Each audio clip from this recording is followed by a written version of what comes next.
A store owner called the cops on a black customer, thinking he had everything under control. But just 5 minutes later, something happened that turned his entire world upside down. What went wrong? You won't believe how this ends. Before we start, let us know in the comments where you're watching from. And if you enjoy this story, don't forget to like, share, and subscribe to our channel for more. It was a busy afternoon at Grant's Grocery, a small corner store nestled in a quiet neighborhood. The store was packed with regular customers, many chatting as they shopped for their weekly essentials. Behind the counter stood Mr. Grant, the owner, a man who prided himself on running his business the old-fashioned way. He carefully watched every customer who entered, his sharp eyes scanning for anything he deemed unusual.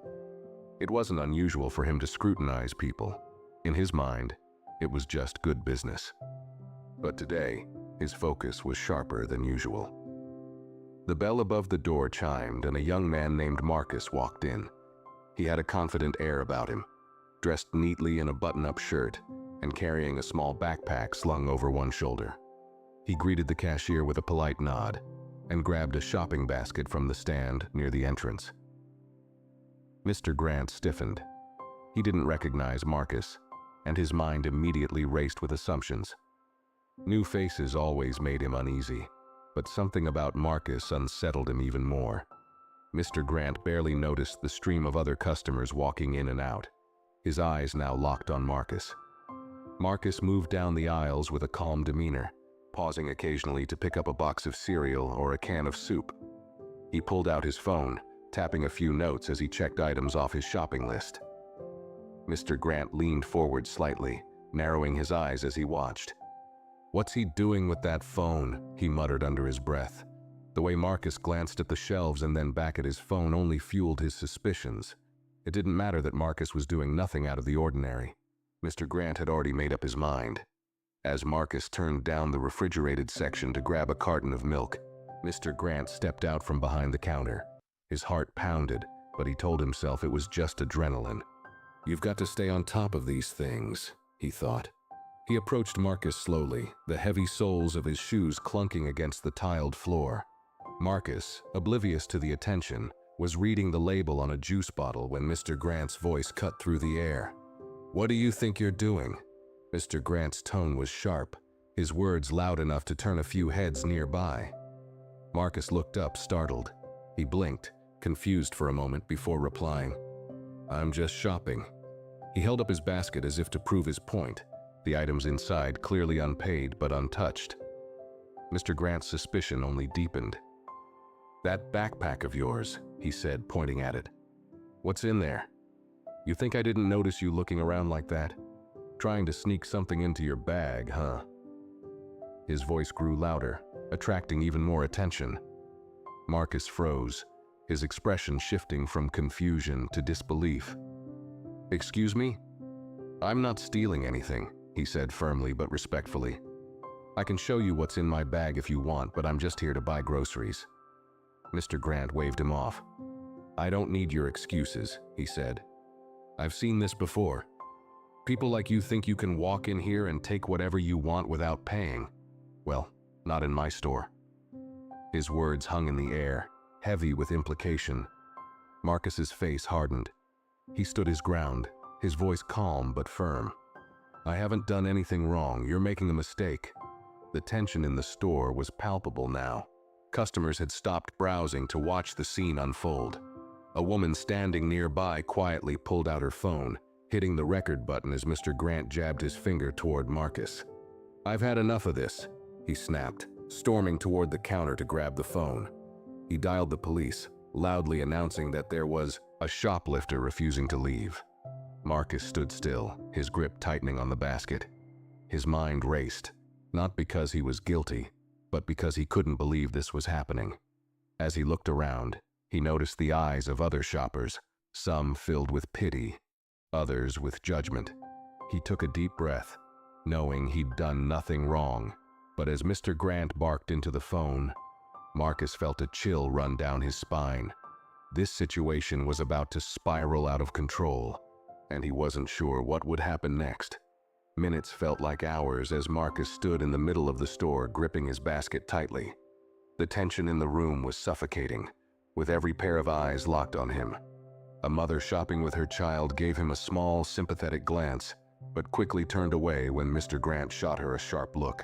The sound of sirens in the distance grew louder, making Marcus's heart pound in his chest. He wasn't scared of the truth. He knew he hadn't done anything wrong, but he also knew how quickly situations like this could escalate. The police car screeched to a halt in front of the store. 2 officers stepped out, one of them adjusting his belt as he surveyed the scene through the glass doors. Mr. Grant stood near the entrance, his arms crossed, his face flushed with self-righteous anger. As the officers entered, he greeted them with an air of authority, quickly launching into his version of events. "I caught him red-handed," Mr. Grant said, jabbing his thumb toward Marcus. "He's been sneaking around my store, acting suspicious, probably trying to pocket some of the merchandise. I've had problems like this before, so I know how to spot it." The taller officer, a man in his 40s with a calm demeanor, raised his hand to silence Mr. Grant. "Let's handle this one step at a time," he said. He turned to Marcus, his tone neutral. "Sir, would you mind explaining what happened here?" Marcus met the officer's gaze, his voice steady but laced with frustration. "I came here to shop," he said, lifting the basket slightly to show its contents. "I've got a list, and I've been checking it on my phone, that's all. He's accusing me of stealing for no reason." The officer nodded slowly, taking in Marcus's words. He glanced at the basket, then at Marcus's calm expression. "Do you have any items in your backpack?" he asked, his tone professional but firm. Marcus exhaled deeply. "No," he said, slipping the backpack off his shoulder. "I'll open it if you want." He unzipped it and held it open for both officers to see. Inside were only a water bottle, a notebook, and a set of keys. The officers exchanged a quick glance, their expressions softening. Mr. Grant, however, wasn't ready to back down. "That doesn't prove anything," he barked, his voice rising. "He could have put something back when he saw me watching him." The officer turned back to Mr. Grant, his expression growing firmer. "Do you have any evidence that this man stole something? Did you see him take anything?" Mr. Grant hesitated, his confidence faltering for the first time. "Well, no," he admitted reluctantly, "but I know how these things go. People like him—" "Excuse me?" a voice interrupted sharply. A woman stepped forward, holding her phone up. It was the same customer who had been quietly recording. "People like him?" she repeated, her tone cutting. "I've been standing here the whole time, and all I've seen is him shopping like anyone else. This is ridiculous." A murmur of agreement rippled through the small crowd of customers. Several others nodded, voicing their support for Marcus. Mr. Grant's face reddened as he realized he was losing control of the situation. The taller officer raised his hand again to quiet the room. "All right," the officer said, addressing the crowd. "If anyone has footage or first-hand accounts of what happened, we'd like to see it." The woman stepped forward, handing her phone to the second officer. "I've got everything right here," she said. The officer began reviewing the video, the room falling silent as everyone watched his reaction. As the footage played, the officers exchanged a brief but telling look. The taller officer turned to Marcus. "It appears there's no evidence against you," he said. "You're free to go." Marcus's shoulders relaxed slightly, though his face still showed the tension of the situation. "Thank you," he said, his voice steady but cold. He turned to leave, but the officer held up a hand. "One more thing," the officer said, now addressing Mr. Grant. "Sir, based on what we've seen and heard, you made these accusations without any substantial proof. That's a serious matter. False accusations can have real consequences." Mr. Grant opened his mouth to protest, but quickly closed it when the officer's gaze sharpened.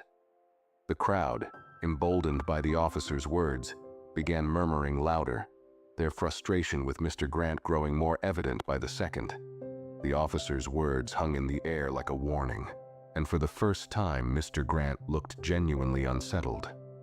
Marcus stepped outside, the warm sunlight hitting his face as the tension in his chest finally began to ease. But he knew this wasn't over.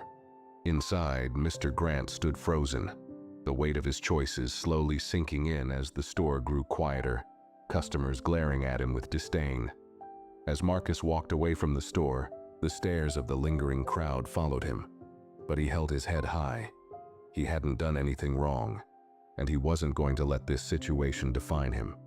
His hands trembled slightly as he pulled out his phone to text a friend, recounting the incident in a few short sentences. The rage simmering under his calm exterior began to bubble. This isn't just about me, he thought. How many others has he done this to? Meanwhile, inside the store, the tension was still thick. Customers were exchanging whispers and shaking their heads. One by one, they started putting their items back on the shelves and walking out. Mr. Grant stood frozen behind the counter, watching the exodus with disbelief. A few loyal customers remained, avoiding his gaze as they quietly paid for their purchases and left without a word. His confidence, which had seemed unshakable earlier, began to crack. One of the officers approached him again, his tone firm but controlled. "Mr. Grant," he said, "I suggest you think carefully about your actions going forward. Incidents like these don't just disappear, especially with the amount of attention this one is getting. False accusations can damage more than just reputations." As the officers exited the store, Mr. Grant found himself standing alone in the empty aisles. The cashier, a young woman named Sophie, hesitated behind the counter, avoiding eye contact. She had been working there for nearly 2 years and had seen Grant's behavior before, though she had always stayed quiet. This time, however, she couldn't hold back. "Mr. Grant," she began hesitantly, her voice barely above a whisper, "I think you really messed up today." He snapped his head toward her, his eyes narrowing. "Excuse me?" he barked, his temper flaring again. Sophie took a deep breath and continued, her voice shaking slightly. "Marcus didn't do anything wrong. You embarrassed him, scared the other customers, and made the whole situation worse. People aren't going to forget this. You know that, right?" Her words hit him like a slap, but he dismissed her with a wave of his hand. "You don't know what you're talking about," he muttered. "I was protecting my store. If they don't like it, they can go somewhere else." Sophie shook her head, biting back the response she wanted to give. Instead, she grabbed her bag from under the counter and said quietly, "Well, they are going somewhere else, and I think I will too. I quit." Before Mr. Grant could respond, she turned and walked out, leaving him standing alone in the silent store. Outside, Marcus sat on a bench nearby, his phone buzzing with notifications. The woman who had recorded the video had shared it on social media, and it was quickly gaining traction. Comments flooded in, some from people in the neighborhood who recognized the store and shared their own experiences with Mr. Grant's unfair treatment. Others came from strangers who were outraged by the blatant bias on display. As Marcus scrolled through the growing thread, a local activist group reached out to him, asking if they could help bring more attention to the issue. Marcus hesitated for a moment, unsure if he wanted to be at the center of such a storm. But then he thought about the way Mr. Grant had looked at him, as though he was guilty before he'd even spoken a word. That look wasn't new, and he knew others had faced it too. Marcus typed a quick reply, "Let's do it." Back at the store, the empty aisles and deafening silence finally began to gnaw at Mr. Grant. He sat on a stool behind the counter, staring blankly at the door as it swung open and shut with the occasional breeze. His thoughts raced, but he couldn't seem to pin down exactly what had gone wrong. In his mind, he was still convinced he had done the right thing, even as doubt started to creep in. For the first time in years, he felt something unfamiliar. Fear, not for his safety, but for the future of his business. The next morning, Mr. Grant unlocked the store as usual, but the atmosphere felt different. The street outside was unusually quiet, and for the first time in years, there was no line of early morning regulars waiting for coffee or pastries. He glanced around nervously, brushing it off as an off day, and flipped the open sign in the window. The hum of the refrigerators and the faint buzz of the fluorescent lights were the only sounds in the store. As the morning dragged on, only a few customers trickled in, their footsteps hesitant. Most of them didn't linger, and some left without buying anything at all. Mr. Grant noticed their wary glances, the way they avoided looking at him directly, and it made his skin crawl. He busied himself behind the counter, pretending not to notice. But deep down, unease settled into his chest. By midday, things took a turn for the worse. Sophie's abrupt resignation had left him short-staffed, and he struggled to manage the store alone. A delivery truck arrived with supplies, but the driver hesitated as he handed over the clipboard for Mr. Grant's signature. "Guess you've been seeing the comments online," the driver said casually, glancing at his phone. "What comments?" Mr. Grant asked sharply, though he had a sinking feeling he already knew. The driver raised an eyebrow. "About what happened yesterday. That video's everywhere, man. People are mad. Some are saying they're never shopping here again."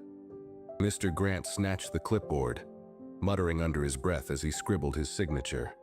He waved the driver off, but the man's words lingered, buzzing in his ears like an annoying fly. As soon as the truck pulled away, Mr. Grant grabbed his phone and searched the store's name. What he saw made his stomach drop. Post after post criticized him for his treatment of Marcus, with hundreds of comments calling for a boycott of the store. The video, now with thousands of views, showed the entire incident in damning clarity. The woman's caption read, "This is what happens when prejudice replaces reason. This young man deserved better." Below it, users shared their own stories of being unfairly targeted by business owners or authority figures.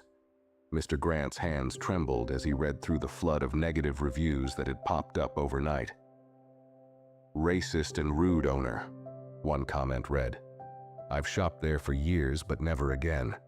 Another said, "I've had similar experiences here, always watching certain people like hawks. Glad someone finally called him out." He slammed his phone down on the counter, his face flushed with anger. "This is out of control," he muttered. But even as he tried to dismiss it, he couldn't ignore the sharp pang of guilt creeping in. For years he had run his store his way, never caring much about what people thought of him. But this time, it wasn't just one angry customer or a small misunderstanding. This was bigger, louder, and impossible to brush aside. By late afternoon, the store was practically empty. Mr. Grant stood behind the counter, staring blankly at the clock as the minutes ticked by. He had never seen the place so deserted. A couple of young men passed by the storefront, peering inside but not entering. One of them pulled out his phone, snapped a picture of the empty aisles, and laughed before walking away. Mr. Grant clenched his fists, his frustration bubbling to the surface. In the quiet moments, his mind wandered back to the incident with Marcus. For the first time, he replayed it not as the proud store owner defending his business, but as an outsider watching himself through the lens of the video. The way he had spoken to Marcus, the assumptions he had made. It all felt different now, sharper, uglier. He quickly shook the thought away, refusing to let it take root. As the day came to a close, Mr. Grant locked up the store, his heart heavy. The street outside was still eerily quiet, save for the occasional passerby who glanced at the store with a mixture of curiosity and disapproval. For the first time, he felt the weight of his actions pressing down on him. Still, he couldn't bring himself to admit that he might have been wrong. He convinced himself it was just a rough patch, something he could ride out with time. But deep down, a small voice whispered that this was only the beginning of his troubles. The following morning, Mr. Grant arrived at the store to find a small group of people gathered outside. At first, he thought it might be customers waiting to come in, but as he got closer, he realized they weren't there to shop. They held signs, some with phrases like "Stop Racial Profiling" and "Boycott Grant's Grocery." His heart sank as he saw Marcus standing among them, talking to a few members of the group. "Great," Mr. Grant muttered under his breath, gripping his keys tightly as he approached the door. He tried to ignore the murmurs and pointed fingers as he unlocked it. The sound of a phone camera clicking made his skin crawl. He glanced over his shoulder, meeting Marcus's steady gaze.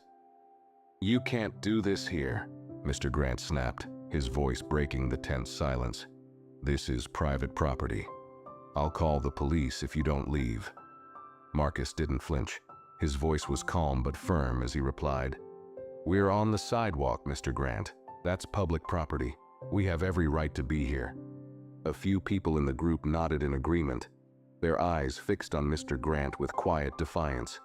Mr. Grant felt a surge of frustration, but he knew he couldn't argue with the legality of it. Instead, he swung the door open and stormed inside, slamming it behind him. The group outside remained, their presence a thorn in his side that he couldn't ignore. Every time he glanced through the window, he saw more people stopping to join them, some even taking photos and sharing them online. The weight in his chest grew heavier with each passing minute. The hours dragged on, and the store remained eerily empty. A handful of customers trickled in, but the energy in the room was tense. Several people whispered among themselves, glancing nervously at the protesters outside. A few left without buying anything, shaking their heads as they passed by Mr. Grant. Around noon, Sophie returned, not to work but to join the protest. She stood beside Marcus, holding a sign that read, "Equal treatment for all." Mr. Grant saw her through the window and felt a sharp pang of betrayal. He had known Sophie since she was a teenager. How could she turn on him like this? Unable to take it anymore, he stepped outside, his anger boiling over. "Sophie!" he called out, his voice echoing down the street. "What are you doing out here? I gave you a job when no one else would." Sophie lowered her sign, her expression calm but resolute. "And I appreciated that," she said, her voice steady. "But that doesn't excuse what you did to Marcus or how you've treated people for years. I stayed quiet for too long. I can't do it anymore." Mr. Grant's face reddened as he looked around at the gathering crowd. More phones were raised, recording every word. "This is my store," he barked. "I've run this place for decades and I've always done what I thought was best for my business. I don't need a lecture from you or anyone else." Marcus stepped forward, his voice cutting through the rising tension. "No one's trying to take your store away, Mr. Grant. But you need to understand the harm you've caused. You accused me of something I didn't do because of the way I look. That's not just bad business, it's wrong." For a moment, Mr. Grant said nothing, his mind racing. The words stung not because they were harsh, but because they felt true. He clenched his fists, his pride refusing to let him back down. Instead, he turned sharply and went back inside, slamming the door behind him once more.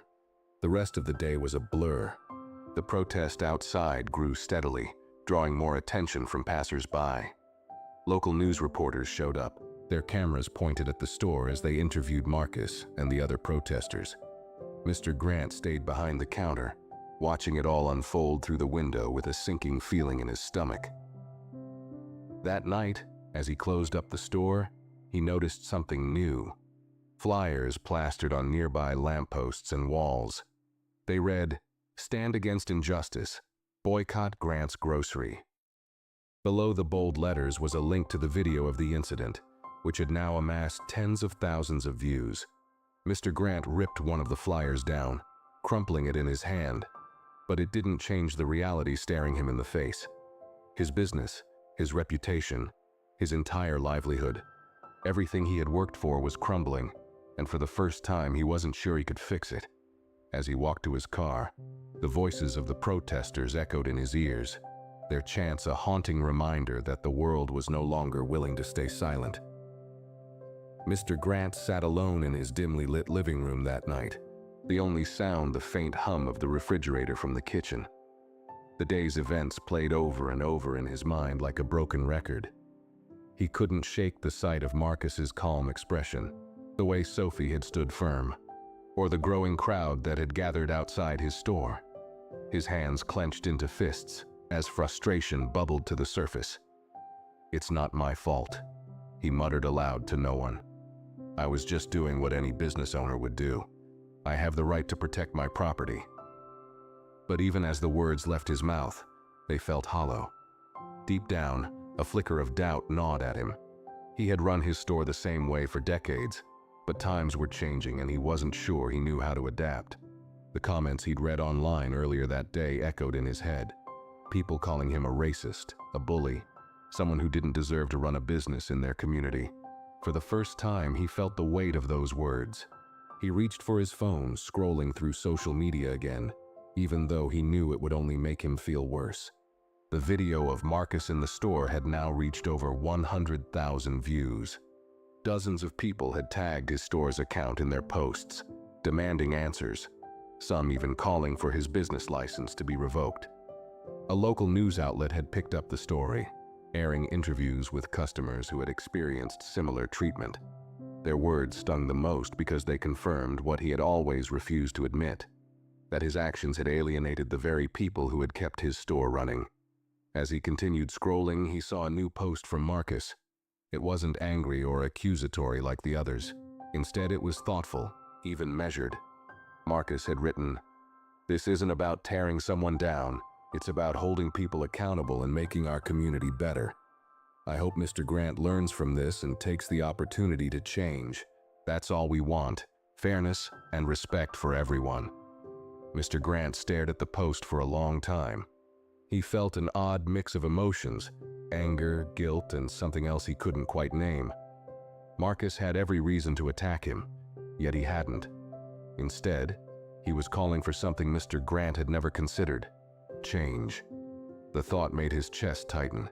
He had always prided himself on being a pillar of the community, someone people could rely on. But now that image was crumbling, and he was faced with a question he wasn't sure how to answer. Had he ever truly been fair to the people he claimed to serve? The next morning, he woke up to find his phone buzzing with notifications again. This time, the messages weren't just about the protests. They were about his suppliers.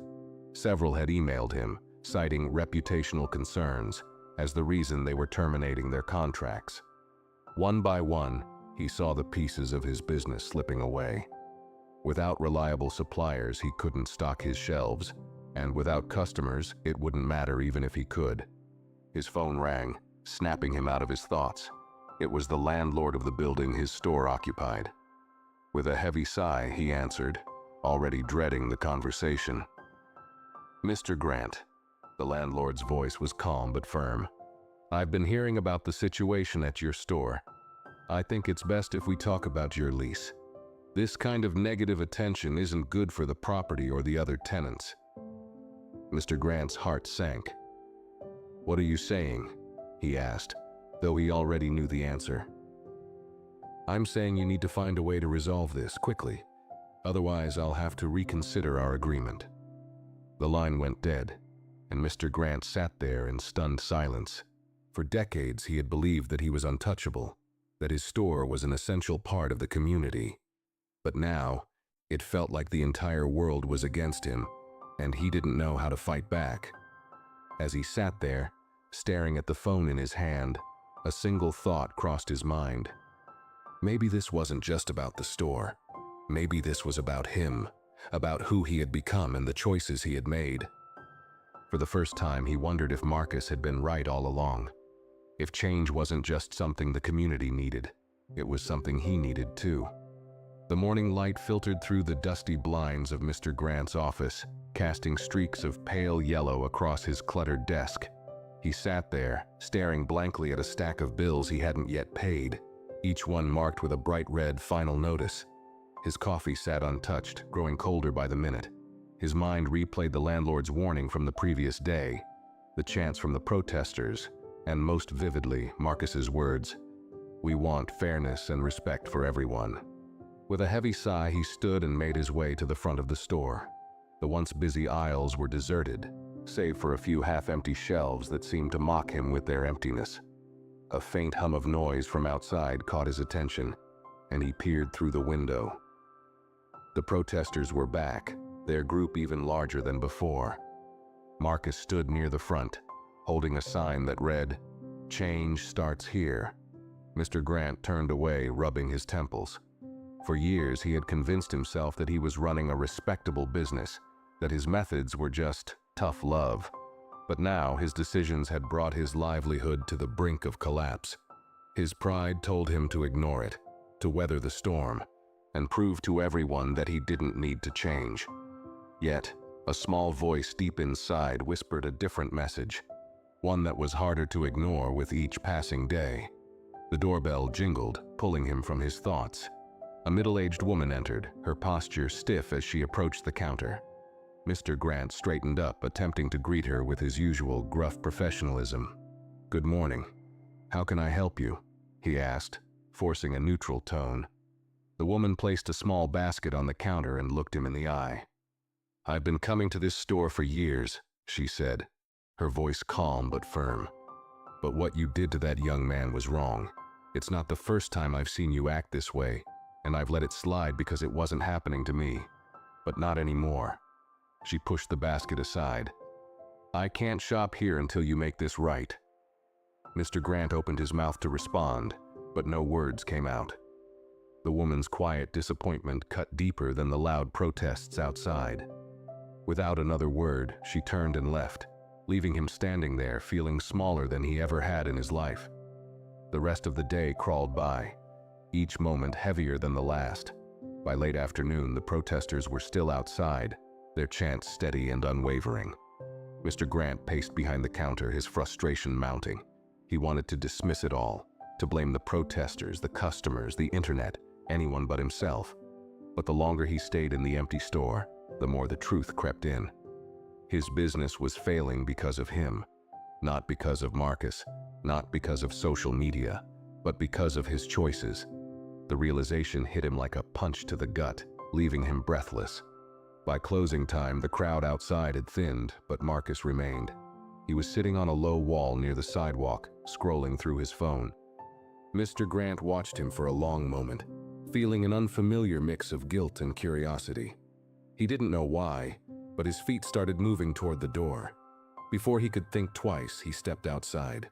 The cool evening air wrapped around him, and for a moment the sound of passing cars and distant voices filled the silence between them. Marcus looked up, surprised to see Mr. Grant standing there. His expression was unreadable, but he didn't speak. Mr. Grant began, his voice faltering. He cleared his throat and tried again. "I've been thinking about what you said." Marcus raised an eyebrow but remained silent, waiting for him to continue. Mr. Grant shifted uncomfortably, his hands fidgeting at his sides.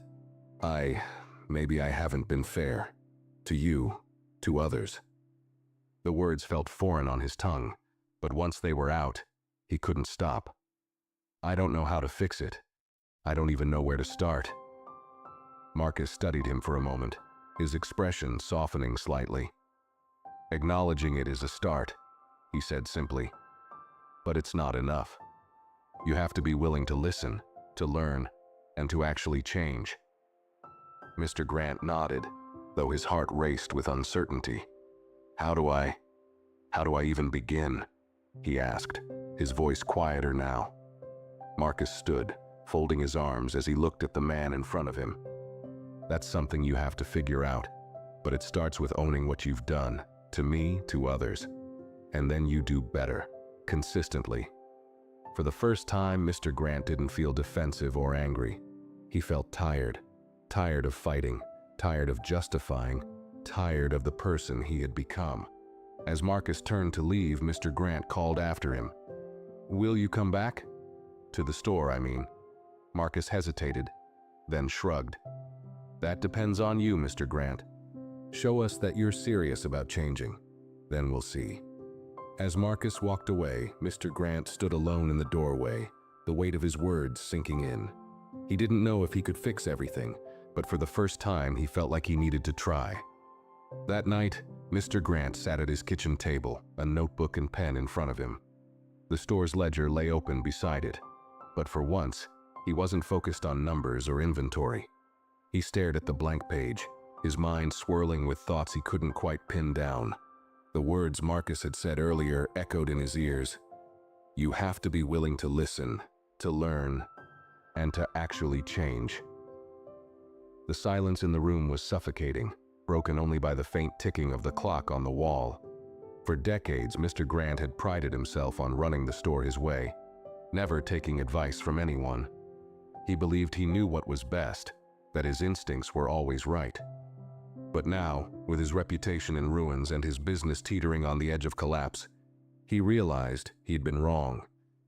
He picked up the pen, hesitated, and then began to write. The first few words came slowly, awkwardly. What have I done wrong? He stared at the question for a long time, almost hoping the answer would magically appear on the page. But it didn't. With a sigh, he set the pen down and buried his face in his hands. The weight of his past choices felt heavier than ever. The next morning, he arrived at the store earlier than usual. The air was cool and crisp, and for a moment, the quiet street almost felt peaceful. But as he unlocked the door and stepped inside, the emptiness of the store brought him back to reality. The shelves were still half empty, and the faint scent of stale bread lingered in the air. He decided to start small. Picking up his phone, he scrolled through the store's social media pages, wincing at the flood of negative comments. Most were angry, some were mocking, and a few were downright cruel. But among the noise, he found something unexpected: constructive criticism. Comments from people who weren't just angry, but genuinely wanted him to do better. One comment stood out: if Mr. Grant really cares about this community, he'll admit his mistakes and work to rebuild trust. Actions speak louder than words. The words stuck with him as he grabbed a broom and began sweeping the dusty floors, more to distract himself than anything else. The thought of admitting his mistakes publicly terrified him. He wasn't used to being vulnerable, and the idea of putting himself out there, open to more criticism, felt like a risk he wasn't sure he could take. But as the hours passed, a new thought began to take shape. Maybe Marcus and the others weren't asking him to risk something. They were asking him to take responsibility, to show that he cared enough to try. By lunchtime, the decision was made. Mr. Grant wiped his hands on a rag, took a deep breath, and walked outside. The protesters were smaller in number today, but Marcus was there, standing at the edge of the group. He noticed Mr. Grant immediately, his eyes narrowing slightly in curiosity. "I need to talk to you," Mr. Grant said, his voice firm but less confrontational than before. "All of you, actually." The group quieted, their attention turning toward him. Mr. Grant shifted awkwardly under their gazes, but he pressed on. "I've been thinking a lot about what's happened, about what I did. I know I've hurt people, hurt this community, and I want to make it right." A murmur ran through the group. Some looked skeptical, others surprised. Marcus crossed his arms but said nothing, waiting for him to continue. "I've spent years running this store the way I thought was right," Mr. Grant admitted, his voice faltering slightly. "But I see now that I've been blind to a lot of things. I've made assumptions about people. About you," he said, looking directly at Marcus. "And I was wrong." The group fell silent. Even Marcus seemed caught off guard by the admission. Mr. Grant took another deep breath, his hands gripping the edge of the doorway. "I know words aren't enough. I need to show you that I mean it. So I'd like to invite anyone here to come inside. Tell me what you think needs to change. Help me make this place better." For a moment, no one moved. The group exchanged glances, whispering among themselves. Finally, Marcus stepped forward. "You really mean that?" he asked, his tone cautious. Mr. Grant nodded. "I do. I'm not saying I'll get it right overnight, but I want to try, and I'm asking for your help." Marcus studied him for a long moment, then nodded slowly. "All right," he said. "Let's see if you're serious." As Marcus and a few others stepped inside the store, Mr. Grant felt a flicker of hope. It wasn't much, but it was a start. For the first time in a long while, he felt like he was moving in the right direction. Inside the store, the atmosphere was tense but quiet. Marcus and a few members of the group walked cautiously through the aisles, their eyes scanning the space. The shelves, half-stocked and dusty, seemed to reflect the crumbling state of the store itself. Mr. Grant stood behind the counter, gripping its edge as if it were the only thing keeping him upright. He didn't know what to expect, but he was determined to listen. "So," Marcus began, stopping in front of a shelf filled with canned goods. "What exactly do you want us to do here, Mr. Grant?" Mr. Grant hesitated, searching for the right words. "I want you to be honest. Tell me what I've done wrong, what needs to change. I can't fix things if I don't know where to start." Marcus raised an eyebrow, his arms crossed. That's not hard to answer. You've treated people in this community like they don't belong here. You've judged us, assumed the worst, and made it clear that you don't trust us. That's not how you run a business that's supposed to serve everyone. A young woman from the group chimed in, her voice firm. And it's not just what happened with Marcus. I stopped coming here months ago because you followed me around like I was going to steal something. I wasn't even shopping for myself. I was picking up groceries for my grandmother. Mr. Grant's face reddened, and he opened his mouth to defend himself, but stopped. He knew she was right. Instead, he nodded slowly. I didn't realize how much harm I was causing, he admitted. But I see it now. I've been wrong, and I want to do better. I just need to know how. Marcus leaned against a nearby shelf, studying Mr. Grant carefully. It's not just about the store, he said. It's about you. If you want people to trust you again, you have to show them that you've changed. That means more than just saying you're sorry. It means being part of this community, not just taking from it. Mr. Grant frowned, the weight of Marcus's words settling over him. He had always seen himself as part of the neighborhood, but now he realized that he had built walls instead of bridges. For years, he had treated his store as his own little fortress, guarding it against people he saw as threats instead of welcoming them in. So, where do I start? He asked, his voice quieter now. What can I do to show people I mean it? Marcus exchanged a glance with the young woman and the others in the group. After a moment, he spoke. First, you need to apologize. Not just to us, but to the whole community. Own what you did and let people know you're serious about making amends. And second, start giving back. This store has been here for decades, but what have you done for the people who've supported it? Mr. Grant felt a pang of guilt. Marcus's words cut deep, but he couldn't deny their truth. You're right, he said, his voice thick with emotion. I haven't done enough for this community, but I want to change that. Tell me how. A small smile tugged at the corner of Marcus's mouth. Well, he said, there's a food drive happening this weekend at the community center. You could start by donating and volunteering. It's a good way to show people that you care. The young woman nodded in agreement.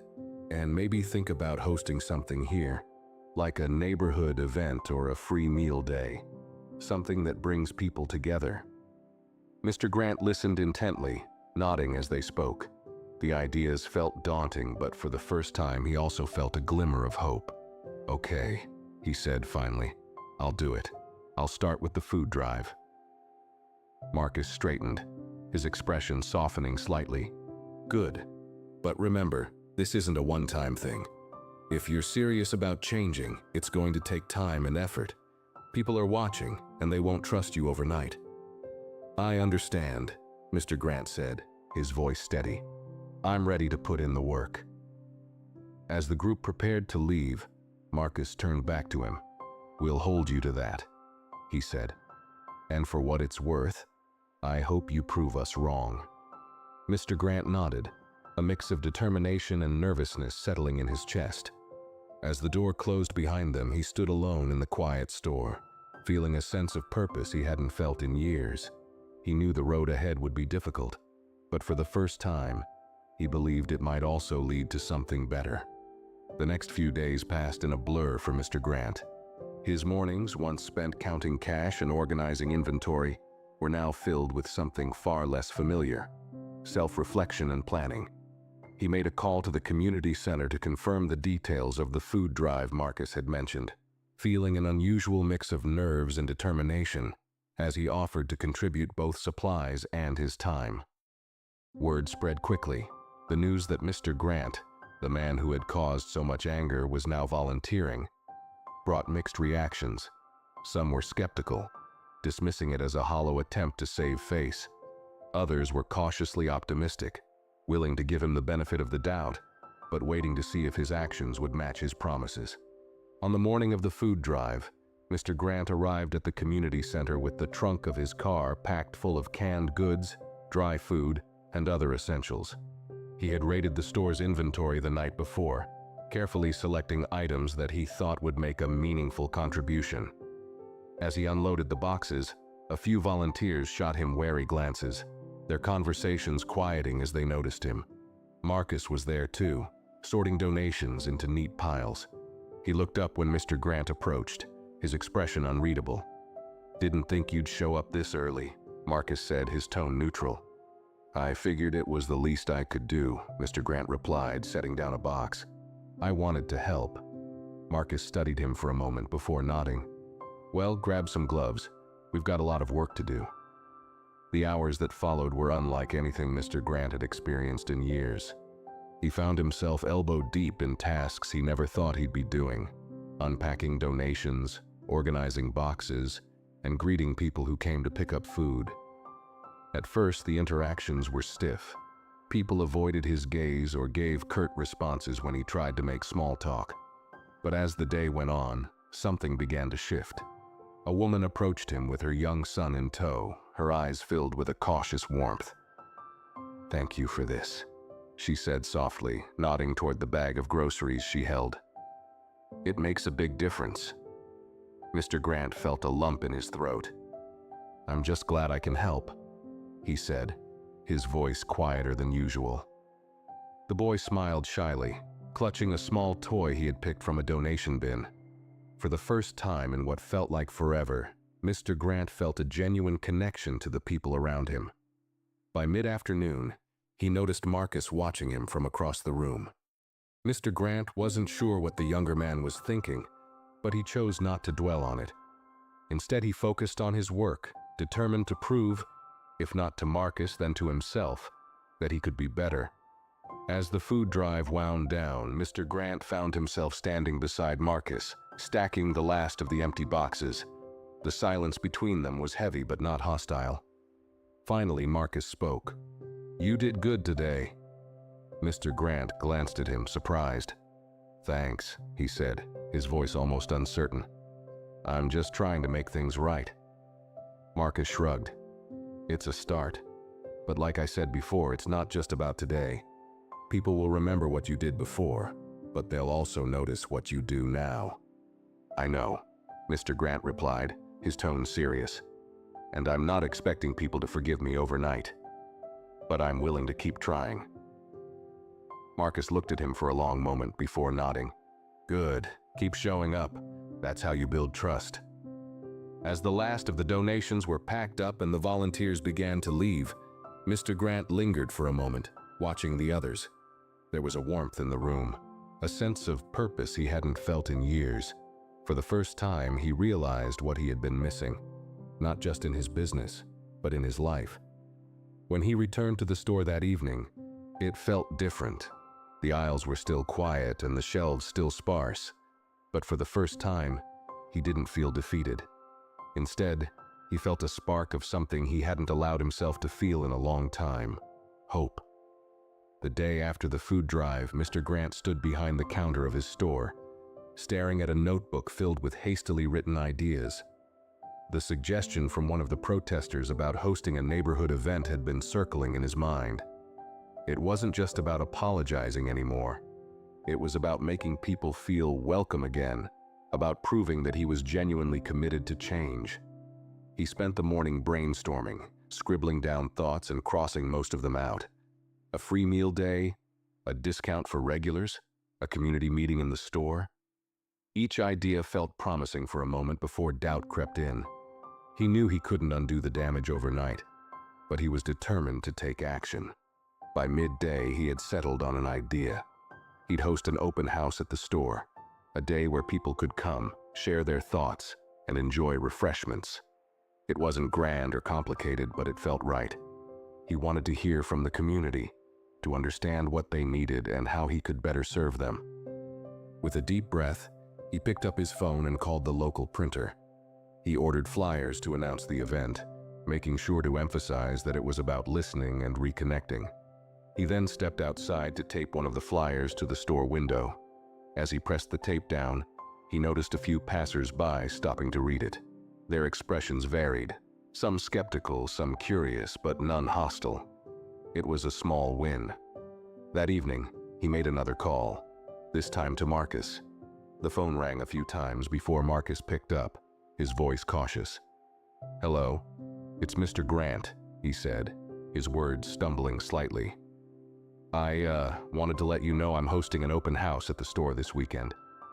I'd really appreciate it if you came. I want your input, and your presence might help others feel comfortable coming too." There was a long pause before Marcus spoke. "You're really going through with this?" "Yes," Mr. Grant replied firmly. "I need to. I'm serious about changing, and I want to hear from everyone, especially you." Marcus sighed, his tone softening. "All right, I'll be there, but don't expect this to be easy. People are still angry, and some won't want to talk to you." "I understand," Mr. Grant said, though his stomach twisted at the thought. "Thank you." As he hung up, he felt a flicker of anxiety, but also a sense of determination. This was his chance to prove himself, and he wasn't going to waste it. The day of the open house arrived, and Mr. Grant stood near the entrance of the store, nervously adjusting the tablecloth on a folding table he had set up. It was laden with refreshments, cookies, coffee, and small sandwiches. A sign beside the table read, "Welcome to our community open house.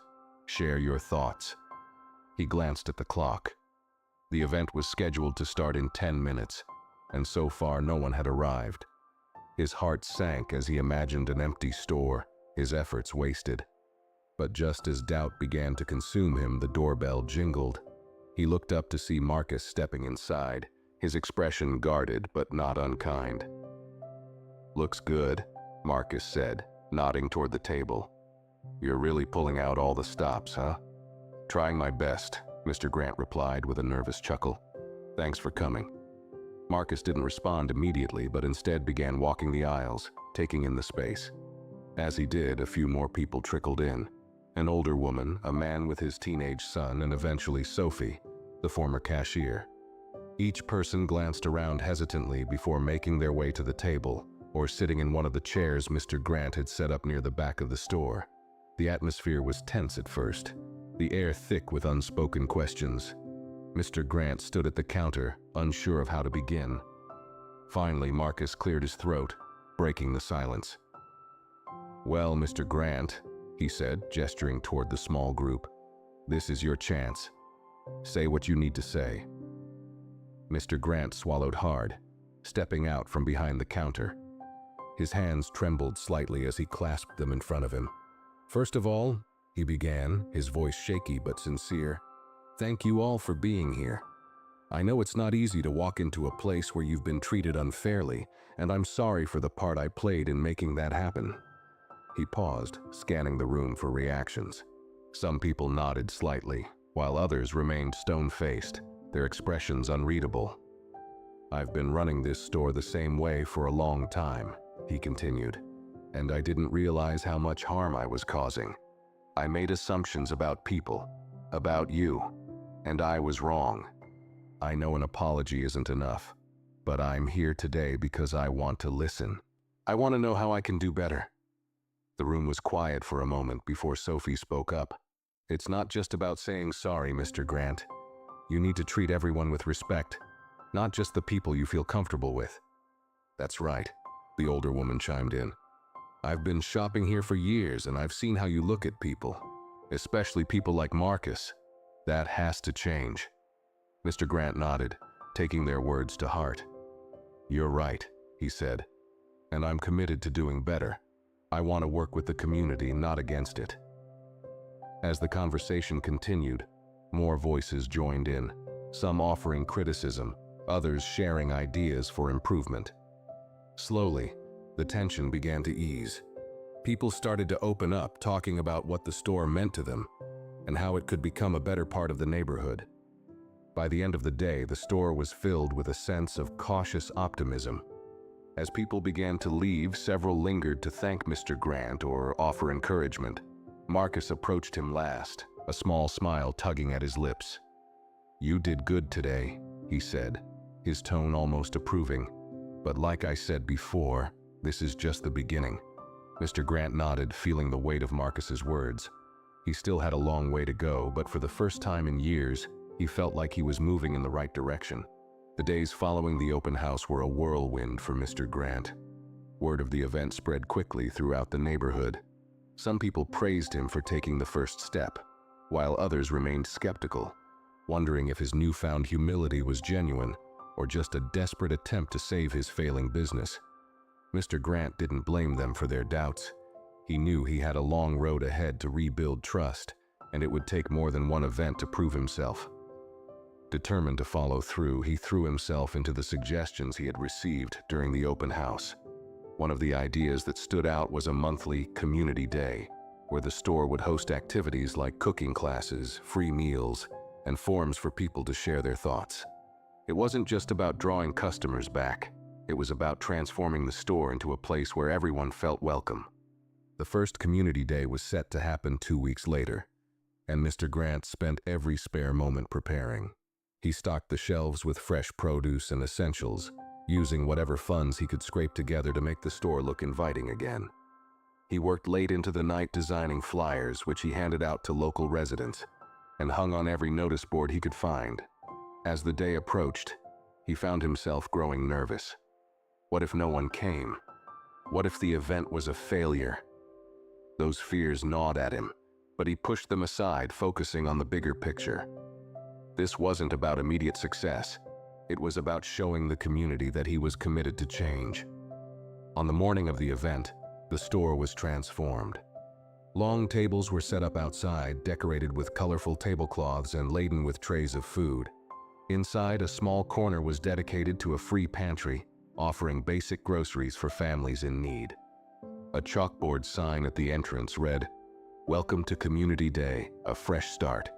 As the clock struck 10, Mr. Grant stood by the door, greeting the first few visitors with a mix of nervousness and hope. The turnout started small, but as the hours passed, more and more people arrived. Families, seniors, and even some of the protesters who had once stood against him began to filter in, curious to see what the event was all about. Among the crowd was Marcus, who arrived mid-morning with a group of volunteers from the community center. He watched from a distance at first, observing how Mr. Grant interacted with the guests. To his surprise, the old man seemed genuinely engaged. He greeted everyone with a smile, listened attentively to their feedback, and even rolled up his sleeves to help serve food at one of the tables. "Looks like he's really trying," one of the volunteers muttered, nodding toward Mr. Grant. Marcus didn't reply immediately, his gaze fixed on the man who had once been so dismissive and judgmental. It was a stark contrast to the Mr. Grant he had encountered weeks ago. Deciding to approach, Marcus made his way over to the table where Mr. Grant was chatting with a group of elderly women. When the conversation ended, Mr. Grant turned to see Marcus standing nearby. "Marcus," he said with a small smile, wiping his hands on a dish towel. "Glad you could make it." Marcus crossed his arms, his expression neutral. "I wanted to see for myself how serious you are." "And?" Mr. Grant asked, his voice steady but tinged with nervousness. Marcus tilted his head, considering his response. "You're off to a good start," he said finally. "But like I told you before, it's not just about one event. It's about showing up every day, proving to people that you've changed." "I know," Mr. Grant replied, "and I'm ready to do that. This store isn't just mine, it belongs to the community. I see that now, and I want to do right by everyone." For a moment, neither man spoke. Then Marcus extended a hand. "If you're serious, I'm willing to help, but I'll hold you to your word." Mr. Grant hesitated for just a second before shaking Marcus's hand. "I wouldn't expect anything less." As the day went on, the event gained momentum. Children played games on the sidewalk while parents browsed the free pantry. Conversations filled the air, and for the first time in weeks, the store felt alive again. Even Sophie showed up, smiling as she helped distribute supplies to families in need. By the end of the day, Mr. Grant was exhausted but deeply satisfied. The feedback he received was overwhelmingly positive, with many people expressing cautious hope that the store could become a true part of the neighborhood again. As he stood by the door, waving goodbye to the last of the guests, he felt something he hadn't experienced in years: gratitude. For the first time, Mr. Grant understood that change wasn't just about fixing his business. It was about fixing himself, and that realization made all the hard work worth it. The success of Community Day marked a turning point for Mr. Grant, but he knew the work was far from over. The following week, he began implementing new policies at the store. One of the first changes was installing a free community board near the entrance, where anyone could post announcements, job opportunities, or upcoming local events. He also introduced a loyalty program that gave discounts to regular customers, something many had suggested during the open house. But perhaps the most significant change was how Mr. Grant treated his customers. Instead of watching them suspiciously or assuming the worst, he greeted everyone with genuine warmth. He made a conscious effort to get to know their names, their families, and their needs. It was a slow process. Some people were still wary, their trust not yet fully rebuilt. But he remained patient. One afternoon, a young mother approached him at the register. She hesitated for a moment before speaking. "I wasn't sure I'd ever come back here," she admitted. "But my neighbor told me about the community day and, well, I've noticed the changes." Mr. Grant nodded, humbled by her words. "I understand why you'd feel that way. I know I have a lot to make up for, but I'm trying." She smiled faintly. "You are, and it's making a difference." As she left, Mr. Grant felt a flicker of hope. Every interaction like this reminded him why he had started this journey, to repair the damage he had caused, and to earn back the trust of the community he had once taken for granted. Despite the progress, there were still moments of doubt. Not everyone was ready to forgive, and some openly voiced their skepticism. A man who had boycotted the store since the incident with Marcus confronted Mr. Grant one morning, his tone sharp and accusatory. "You think one event and a few nice words can erase what you've done?" he asked, his arms crossed. Mr. Grant didn't flinch. He met the man's gaze and said, "No, I don't. I know trust isn't rebuilt overnight, but I'm not doing this to erase the past. I'm doing this to make sure the future is different." The man seemed taken aback by the response. He didn't say anything else, just gave Mr. Grant a long, searching look before turning to leave. It wasn't the reaction Mr. Grant had hoped for, but he understood. People had every right to feel the way they did, and all he could do was continue proving himself through his actions. Later that day, Marcus stopped by the store to check in. He had become something of a mentor to Mr. Grant, offering guidance and holding him accountable. "You're doing better," Marcus said as he leaned against the counter. "But remember, it's a marathon, not a sprint. People need to see consistency." Mr. Grant nodded, appreciating the reminder. "I'm not going anywhere," he said firmly. "This store is part of my life, but more importantly, it's part of theirs. I'm going to keep showing up." As the weeks went on, the changes at the store began to ripple through the neighborhood. Families that had stopped shopping there started to return, drawn by the new atmosphere and the genuine effort Mr. Grant was making.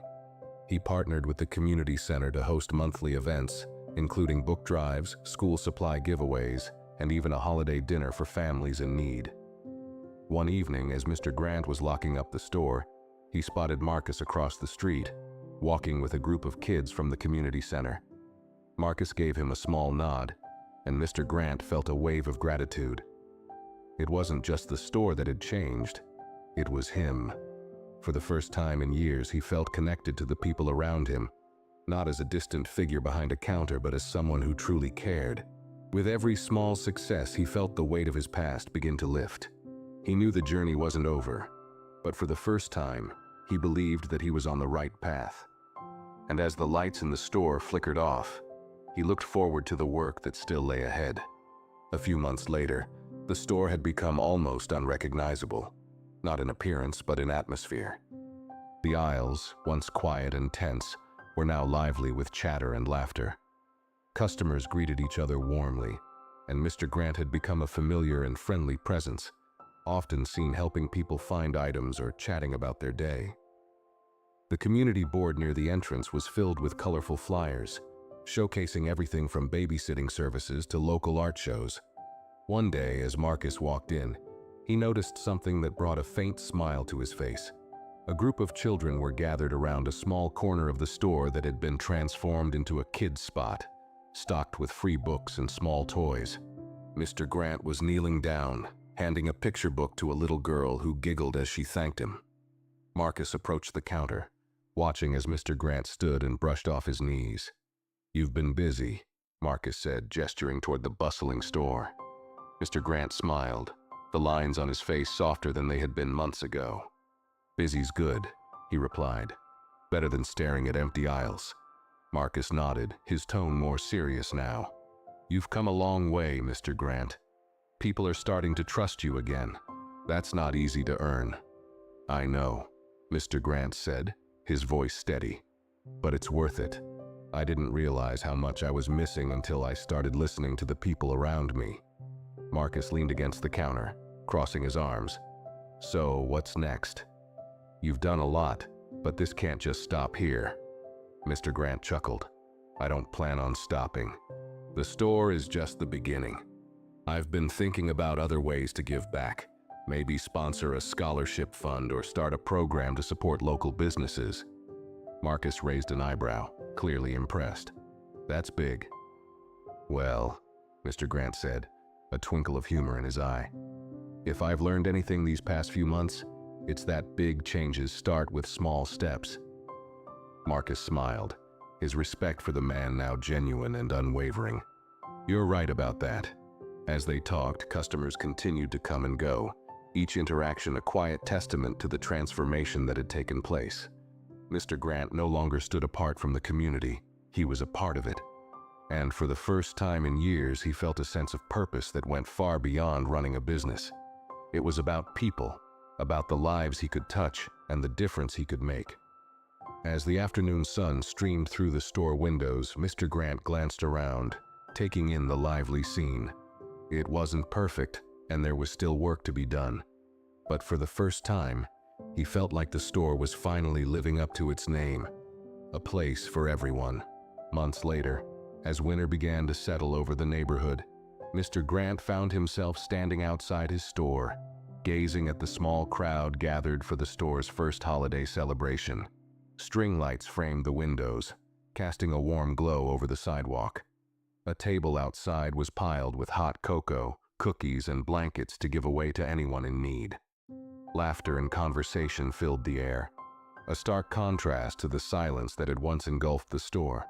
Families, children, and elders mingled, sharing stories and enjoying the festive atmosphere.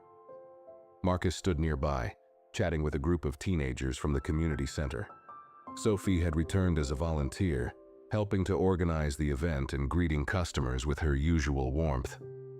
Mr. Grant stepped inside for a moment, his hands brushing against the familiar counters he had once thought defined him. Now, they were just a small part of something much bigger.